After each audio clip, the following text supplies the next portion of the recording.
Ce soir, dans notre rubrique Diaspora, Naïma Fadel revient sur son parcours. Essayiste, adjointe au maire de Dreux, en région parisienne. Tout a commencé pour elle au Maroc, une carrière dans le milieu social avant de basculer dans le monde politique. Elle garde toujours ce leitmotiv, offrir sa chance à tous. Bonsoir Naïma Fadel, merci d'être avec nous. Bonsoir. Alors vous avez grandi à Dreux, vous en êtes aujourd'hui adjointe au maire. Auriez-vous imaginé une telle trajectoire? Absolument pas. Absolument pas. Je suis issue d'une famille très très modeste, de parents ouvriers, analphabètes. Et c'est vrai que je n'aurais jamais imaginé. Mais il y a juste une chose dont je me souviens et qui m'a toujours guidée. Ce sont les mots de ma maman qui nous disait les seuls freins, c'est ceux qu'on leur se met. Et ça a été quelque chose qui m'a aussi aidée dans la vie. Et pour vous, c'est une consécration d'être arrivée là où vous en êtes aujourd'hui? Tout à fait. Tout à fait.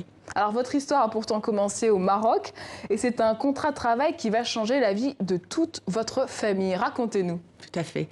Alors, c'était en 1965. En fait, papa est parti avec mon petit frère qui marchait à peine pour aller faire cuire le pain au Maroc. En ce temps-là, il n'y avait pas le four à la maison, donc on faisait cuire le pain. Enfin, les personnes pouvaient le faire cuire le pain. Et donc, du coup, en marchant, mon petit frère, à un moment, se baisse et ramasse un papier plié en 4. Et en fait, mon papa regarde, il voit qu'il y avait plein de tampons, donc il comprend que c'est quelque chose d'important. Et il l'emmène à son patron, puisque mon papa était soudeur au Maroc. Et son patron lui dit, mais c'est un contrat de travail pour la France. Et en fait, le contrat de travail, il n'y avait pas de nom en ce temps-là. C'était au moment où les gens arrivaient, ils pouvaient avoir ce contrat, on recrutait sur place.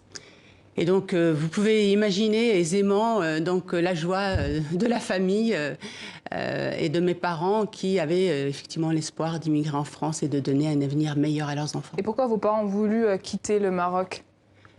Les conditions étaient difficiles? Oui, les conditions étaient difficiles. Hein. C'était des gens qui vivaient très modestement. Et donc, c'était donner un avenir meilleur à leurs enfants.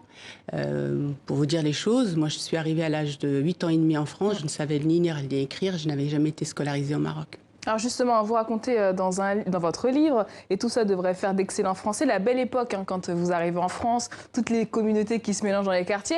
En quoi cette réalité est différente aujourd'hui dans ces mêmes quartiers où vous travaillez, justement? Bah, écoutez, c'était dans les années 70. Hein. Les années 70, l'immigration dans les quartiers était minoritaire. Moi, je vivais dans un quartier où il y avait des familles portugaises, italiennes, espagnoles. Il y avait une famille marocaine, la nôtre, et puis une famille algérienne. Et c'est vrai qu'on était minoritaire, donc c'était beaucoup plus facile. Il y avait vraiment une mixité sociale et culturelle. Les gens, c'était des quartiers qui n'étaient pas des quartiers sociaux. Il y avait une mixité sociale et culturelle puisque tout le monde pouvait accéder à un logement locatif public et payer en fonction de leurs revenus. Et ce n'est plus le cas aujourd'hui? Ce n'est plus le cas aujourd'hui puisque maintenant on parle d'habitat social. Donc l'erreur qui a été faite, c'est petit à petit de faire que ces logements qui étaient publics deviennent des logements sociaux et du fait qu'il n'y ait plus cette mixité. Et vous parlez aussi d'une ghettoisation parfois dans vos articles. Tout à fait. Qu'est-ce que vous voulez dire? Écoutez, petit à petit, le changement qu'il y a eu depuis ces 30 dernières années, l'évolution dans les quartiers, c'est qu'il y a eu par une politique de logement, on a aussi concentré les populations d'origine immigrée. Les populations européennes sont petit à petit parties parce qu'il y avait aussi ce parcours résidentiel. Et puis, la politique a fait aussi que malheureusement, on a concentré aussi les personnes issues de l'immigration et qu'on a ghettoisé socialement, culturellement et religieusement. Et justement, qui est responsable de ce tableau que vous dépeignez? Pour moi, c'est clairement les politiques publiques qui n'ont pas vu venir les choses et qui n'ont plus eu, je dis plus eu, un souci d'intégrer et de faire en sorte que ces quartiers ne deviennent plus des enclaves sociales, culturelles et religieuses, mais que ça soit des lieux, enfin, de faire en sorte tout simplement qu'elles fassent partie de la ville. Même la fameuse politique de la ville, ça a été pensé aussi pour gérer ces quartiers et non pas à un moment faire en sorte que les populations puissent vivre ensemble. Et vous, après tant d'années à s'occuper des quartiers politiques de la ville, quelle est votre plus belle réussite?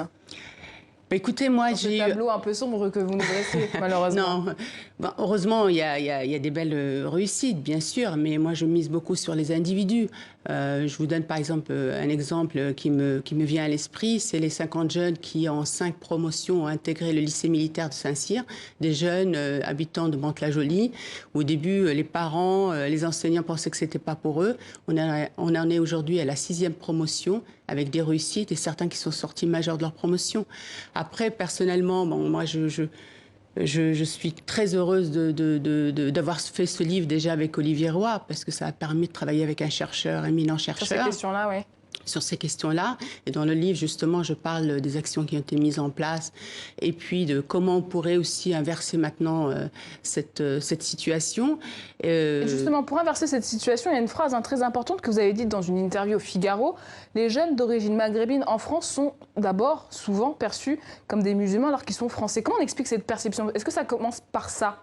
La discrimination, la ghettoisation? Je pense que ça commence effectivement par la ghettoisation. Déjà, comme je vous disais, les politiques publiques ont géré comme des enclaves. Il fallait circonscrire le problème et le gérer à part, alors qu'il fallait absolument intégrer ces quartiers à l'ensemble de la ville et gérer la situation au niveau de la ville. Une approche globale. Au niveau de notre pays se défend d'être communautariste. Vous parlez de la France, hein? Voilà, la France, bien sûr. Se défend d'être communautariste, mais à chaque fois qu'il parle de ces jeunes, il va les renvoyer à une origine ou à une religion. Donc vous voyez bien qu'on assigne aussi à une origine. Et comment on sort de ça aujourd'hui? Quelles sont les clés, les solutions? Pour moi, aujourd'hui, il faut arrêter avec cette politique de zonage. Il faut penser maintenant les villes, puisque c'est dans les villes qu'il y a ces problématiques-là, dans leur globalité, pour intégrer la population au tissu social, culturel, à l'ensemble de la ville, et non pas, encore une fois... Alors j'aimerais vous parler à nouveau d'une autre phrase, celle de votre père, une phrase à laquelle vous tenez beaucoup. Il a dit « Ne pas oublier le pays de nos ancêtres, le Maroc, et plus que tout, aimer la France, le pays qui nous nourrit ». Qu'est-ce qu'il a voulu dire par là, votre père? Mon père, clairement, il parlait des nourritures terrestres. Il parlait de ce pays qui nous permet de vivre, de nous nourrir, de manger, de nous vêtir, de vivre, et puis d'avoir un avenir. Et moi, je sais que je lui suis très reconnaissante parce qu'il nous a élevés en nous empêchant, en faisant en sorte qu'on ne soit pas dans une dualité et qu'on soit apaisé avec nos 2 pays, le Maroc et la France. Et justement, aujourd'hui, quels sont vos liens avec votre pays natal, le Maroc? C'est des liens, déjà, c'est le pays de mes ancêtres, de mes parents, puis c'est des liens familiaux. J'ai aussi une partie de ma famille qui vit au Maroc. Et puis, je dirais que je suis aussi très attachée à la cuisine marocaine. Et comme j'aime beaucoup aussi la cuisine française, j'ai tendance à être dans une cuisine franco-marocaine quand je cuisine. Ce sera la conclusion de notre interview. Merci beaucoup, Naïma Mfadel, d'être venue sur notre plateau. Je rappelle votre livre et tout ça devrait faire d'excellents Français, publié aux éditions Seuil. Merci beaucoup d'avoir fait le déplacement. Merci.